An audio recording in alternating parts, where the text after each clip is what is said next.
54 సాధికార కమిటీలు వేశాం. 129, 130 కులాలు ఉన్నాయి.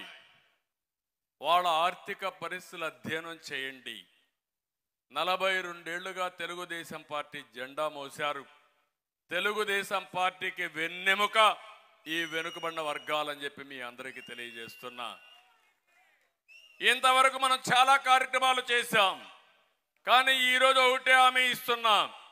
42 ఏళ్ళు మీరు చేసిన పనులకి ఇప్పుడు చేసిందే కాకుండా మళ్ళీ మీ రుణం రాబోయే 5 సంవత్సరాల్లో తెలుగుదేశం పార్టీ తీర్చుకుంటుంది. దానికి కార్యాచరణ ప్రణాళిక తయారు చేద్దాం. చదువు విషయంలో మీరు చూడండి, విదేశ విద్య కానీ, బెస్ట్ అవైలబుల్ స్కూల్స్ కానీ, స్కిల్ డెవలప్మెంట్ కానీ, రెసిడెన్షియల్ స్కూల్స్ కానీ ఇవన్నీ మనం పెడితే అవన్నీ తీసేసే పరిస్థితికి వచ్చారు. స్టడీ సెంటర్ కూడా తీసేసే పరిస్థితికి వచ్చారు. ఇలాంటి చాలా దుర్మార్గంగా ప్రయత్నం చేసే పరిస్థితికి వచ్చారు. అంటే మనం ఒక్క విషయం గుర్తుపెట్టుకోవాలి. ఏ కులం కానీ, ఏ మతం కానీ, ఏ ప్రాంతం కానీ బాగుపడాలంటే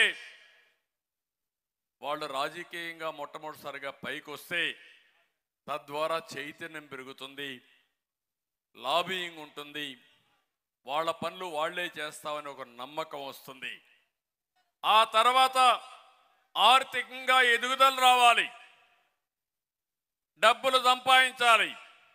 అది సంపాదించాలంటే పిల్లల్లో బాగా చదివిస్తే తద్వారా వీళ్ళు కష్టపడినా పిల్లలు బాగుపడతారు, వాళ్ళ జీవితాలు బాగుపడే అవకాశం ఉంటుంది. ఆర్థికంగా ఎదుగుదల వస్తే ఆటోమేటిక్గా సమాజంలో మీకు కల్చరల్గా పైకి వస్తారు. ఒక 10 మంది కానీ బాగా డబ్బులు సంపాదించే మార్గం తెలిస్తే ఆ 10 మందిని చూసి ఇంకొక 1000 మంది ఇన్స్పైర్ అవుతారు. ఒకరిని చూసి ఒకరు నేర్చుకుంటారు. ఎక్కడికక్కడ చర్చ జరుగుతుంది. అందరూ కూడా పైకి పోయే పరిస్థితి, ముందుకు వచ్చే పరిస్థితికి వస్తుంది. ఇలాంటి చేయడం కోసమే ఆ రోజు మనం చేశాం. అంచెలంచెలుగా బీసీలకి పెద్దపేట వేసిన పార్టీ తెలుగుదేశం పార్టీ. అంచెలంచెలుగా బీసీలని వేధించిన పార్టీ వైఎస్ఆర్ కాంగ్రెస్ పార్టీ. మాటలు మాత్రం కోటలు దాటుతాయి కానీ చేష్టలు మాత్రం గడప కూడా దాటవు. అది వైఎస్ఆర్ కాంగ్రెస్ పార్టీ నీతి అని చెప్పి కూడా నేను మీకు తెలియజేస్తున్నా. ఈ 40 రోజుల్లో ప్రతి ఒక్క మండలానికి మీరు వెళుతున్నారు. ఆ మండలంలో ఆ మండల పరిధిలో ఉండే తెలుగుదేశం పార్టీ చైతన్యం కలిగిన కార్యకర్తలే కాకుండా ఇన్ఫ్లుయెన్సర్స్ని, ఆ కులంలో ఎవరికైతే పలుకుబడుందో, ఆ కులం కోసం, ఆ ప్రాంతం కోసం ఎవరైతే కష్టపడుతున్నారో వాళ్ళు కూడా ఈ మీటింగ్ పిలవండి. వాళ్ళ ఆలోచన తీసుకోండి. నా ఆలోచన ఒకటి, రాబోయే 20-30 సంవత్సరాల్లో ప్రపంచంలోనే తెలుగు జాతి నెంబర్ 1గా ఉండాలనేది నా ఆకాంక్ష, నా కోరిక, నా విజన్. దానికోసం నేను పనిచేస్తున్నా. పేదరికం లేని సమాజం ఉండాలనేది నా ఆలోచన. పేదవాళ్ళు ఎక్కువ ఉండే కులం బీసీలు ఉన్నారు. దీనికోసమే ఒక మాట చెప్పాను, నేను P4 అన్నాను. బాగా అర్థం కావాలంటే ఇప్పుడిచ్చే సంక్షేమ కార్యక్రమాలు ఇస్తూనే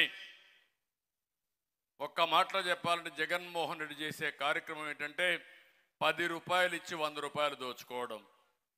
నేను ఇచ్చిన కార్యక్రమం 10 రూపాయలు ఇచ్చి ఇంకా అవసరమైతే 15 రూపాయలు ఇచ్చి 100 రూపాయలు సంపాదించే మార్గం మీకు చూపిస్తా. 100 రూపాయలు సంపాదిస్తే అక్కడి నుంచి 1000 రూపాయలు సంపాదించడం పెద్ద కష్టం కాదు. తెలివి కొంతమంది సొత్తే కాదు, ఆ విషయం మీరు గుర్తుపెట్టుకోవాలి. మొట్టమొదటిసారిగా అనిపిస్తుంది 10 రూపాయలు సంపాదిస్తే 10 రూపాయలు 100 రూపాయలు సంపాదిస్తుంది. ఒకప్పుడు శారీరకంగా కష్టపడేవాళ్ళం, ఇప్పుడు శారీరకంగా అవసరంలా అందరికీ సెల్ ఫోన్లు వచ్చేసాయి. మిమ్మల్ని చూస్తున్న అప్పటి నుంచి నాతో నా మాటలు వింటూనే ఉన్నారు. కొంతమంది అవసరమైతే ఇక్కడి నుంచి లైవ్ పెడుతున్నారు. మీ ఇంటికో లేదంటే మీ ఆడవాళ్ళకో లేకుంటే మీ పిల్లలకో వినిపిస్తున్నారు. కొంతమంది అయితే మీ ఇంట్లో ఏం జరిగేదో మళ్ళా మీరు మానిటర్ చేసుకుంటున్నారు. అంటే వర్చువల్